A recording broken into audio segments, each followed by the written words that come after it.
Alors ça, c'est un autre aspect hein, lié au travail du sol. C'est vrai que je vous ai parlé de l'anessique hein, qui fait ses galeries verticales plus ou moins permanentes. Bah, vous imaginez que bah, celui-là, quand on laboure, on le perturbe. Hein, parce que on casse son habitat, il s'est donné du mal à faire ses zones de circulation. Puis nous, on vient, on chamboule tout. Éventuellement, il se retrouve dedans, on le coupe. Hein, ou bien on le fait bouffer par les mouettes parce qu'on le met à la surface du sol. Voilà, le labour, c'est vrai qu'il perturbe beaucoup les anéciques, il ne perturbe pas du tout les endogés. Eux, peu importe, hein, de toute façon, ils ont l'habitude de travailler et de recréer des nouvelles galeries sans arrêt. Ils ne sont pas trop affectés hein, par le travail du sol. Hein, donc ça, c'est une synthèse de tout un tas d'essais de travail du sol hein, au niveau européen. Vous avez peut-être déjà vu aussi. Hein, donc ils ont regardé, ils se sont fait plaisir hein, parce qu'ils ont regardé le nombre de vers au mètre carré, ils ont regardé la masse de vers de terre au mètre carré, le volume des tubes et les quantités de terre qui étaient rejetées par les vers de terre. Donc bon, ils ont vraiment fouillé les choses dans tous les sens. Et bon, voilà, les TCS, vous voyez que ça c'est plutôt favorable par rapport au labour, hein. Heu, Notamment, bon là, moins on travaille intensément le sol, plus on a l'impression que voilà, c'est favorable. Mais vraiment le gap, hein, la différence majeure, elle est vraiment fournie par le SMI direct, hein. C'est ce qui vraiment, fait exploser les populations, de vers de terre sur une parcelle. Donc après le SMI direct, ça pose, d'autres problèmes de mise en œuvre, mais voilà, au niveau vers de terre, c'est, voilà, la technique qui perturbe le moins leur habitat et qui, fait monter le plus les populations. Alors nous on avait, 4 essais, bon il en reste plus que 2 d'ailleurs. On a fait des comptages, avec l'université de Lille en 2015, hein, donc l'essai de Vimy, c'est, rotation blé, pomme de terre, blé, betterave. Donc on a un essai là qui avait, 13 ans d'existence, plus de 3 rotations, d'existence, hein, avec, du TCS, hein. Là c'est du TCS, c'est du déchômage et quand il y a des pommes de terre, ben, c'est déchaumer profond pour arriver à faire une butte. Hein, mais sinon, c'est voilà, le non-labour superficiel, c'est du déchômage, et le non-labour profond, c'est du décompactage avec une dent Michel. Hein. Ce qu'on a observé, mais c'est pas forcément significatif, mais c'est qu'il y a une tendance hein, à avoir plus de biomasse en non-labour et aussi plus d'individus. Par contre, sur les lombriques, il n'y a pas vraiment de différence significative. Vous voyez, 1 au mètre carré, 1,5, c'est très très pauvre, quoi. Très très pauvre.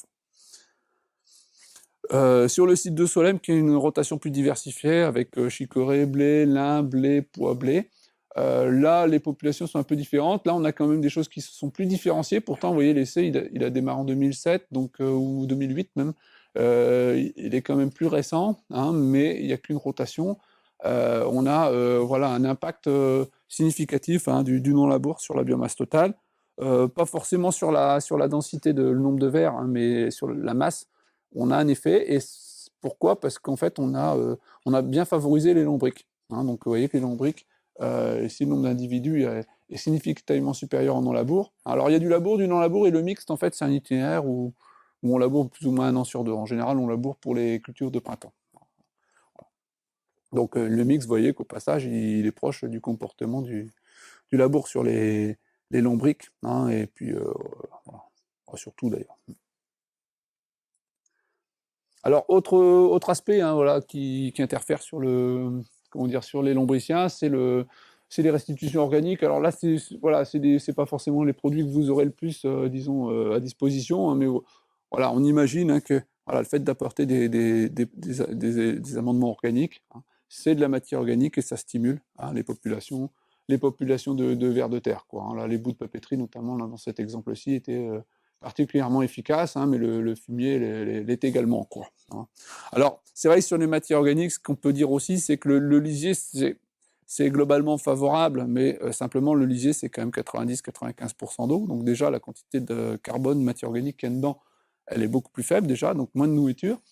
Et puis, d'autre part, le petit bémol avec les lisiers, c'est l'azote ammoniacal. Hein, donc c'est un petit peu l'élément auquel il faut faire attention. Si vous avez de la stagnation de lisier en surface, que vous épondez dans des mauvaises conditions, que le produit n'est pas bien bu, là vous voyez les vers de terre qui sont à la surface et qui sont crevés. Quoi. Hein, donc voilà, ils peuvent être carrément gazés hein, si voilà, les conditions ne sont pas bonnes et que vraiment le produit noie la parcelle. Quoi.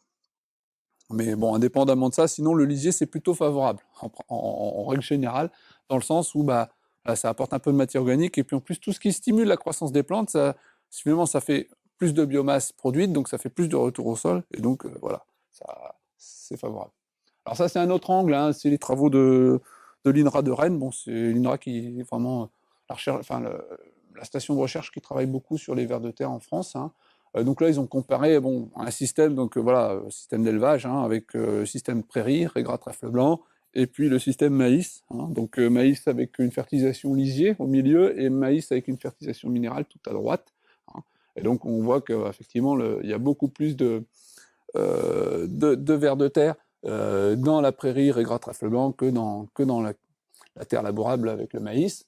Par contre, il y a un petit effet positif, vous voyez, du maïs conduit avec un lisier par rapport au maïs conduit uniquement avec une fertilisation minérale. Et quand on regarde aussi la diversité des vers de terre, on s'aperçoit aussi que la prairie héberge plus de diversité que le maïs. Voilà, donc le système de culture, il joue aussi, hein, forcément. Hein, derrière le système de culture, il y a la rotation, il y a les restitutions organiques qui sont faites, il y a le travail du sol, hein, la prairie, on ne touche plus du tout au sol, etc.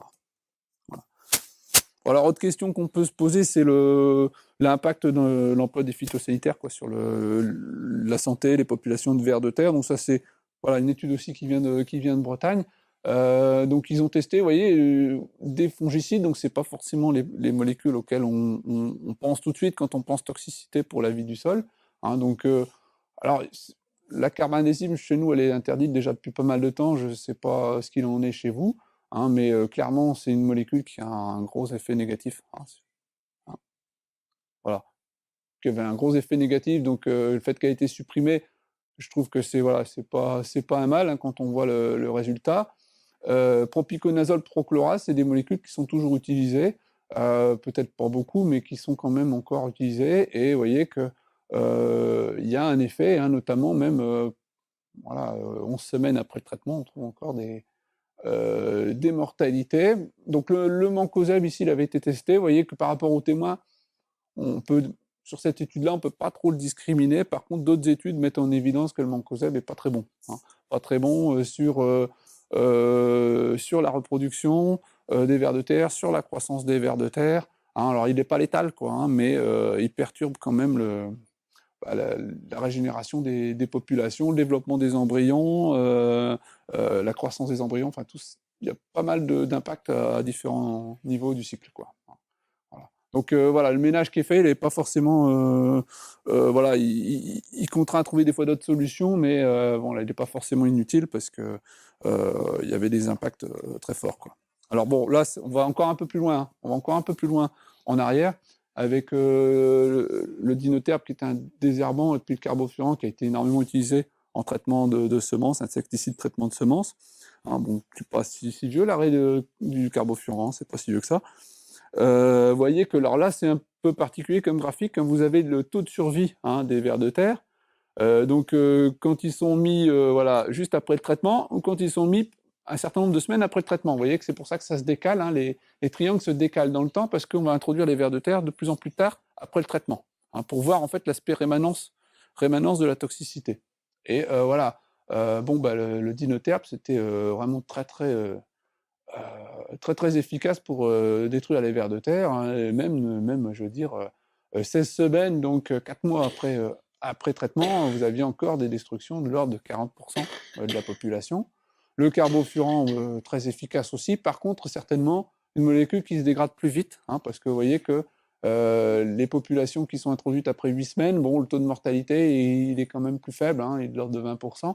Hein, donc on a certainement une molécule qui a une meilleure capacité à se dégrader dans le sol. Et donc, ça m'amène à la réflexion suivante, c'est que la rémanence, peut-être qu'on en veut des fois en agriculture parce qu'on veut que le produit dure, mais la toxicité, elle peut être aussi rémanente, quoi, hein.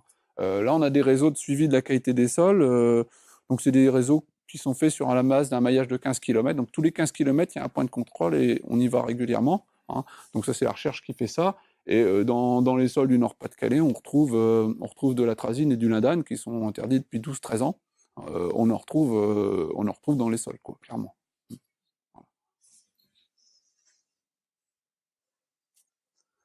Voilà, donc si je résume un peu tout ça, quelles sont les pratiques favorables aux lombriciens? Vous voyez, c'est des choses un peu de bon sens, hein, voilà, la fertilisation, hein, plutôt organique, mais le minéral, c'est pas mauvais, hein, mais voilà, ça apporte pas la nourriture, mais ça stimule la croissance des plantes, dans ce type-là, c'est intéressant. Le travail du sol, voilà, les endogés sont pas trop affectés, mais clairement, le semi-direct, c'est vraiment ce qui favorise les populations, notamment d'anéciques, hein, limiter le travail du sol. Les phytos, en utiliser le moins possible et voilà, faire attention au profil de toxicité des produits. Les couverts végétaux, comme tout ce qui est restitution organique, hein, c'est pas que les couverts végétaux, sont favorables. Bon, le cholage était mis en avant parce que c'est vrai que c'est des travaux qui ont été faits beaucoup par des Bretons qui sont habitués à travailler dans des sols acides, etc. Donc c'est vrai que leur référentiel, c'est des pH plutôt bas. Et du coup, bon, de remonter un peu le pH, c'est favorable, mais je pense que dans nos systèmes, le pH, c'est pas un frein, hein, au ver de terre. Voilà. Et alors bon, pour un petit peu clore le chapitre, bon, si jamais le cœur vous en dit, vous vous dites, est-ce que j'ai des bonnes populations de vers de terre, comment évaluer tout ça?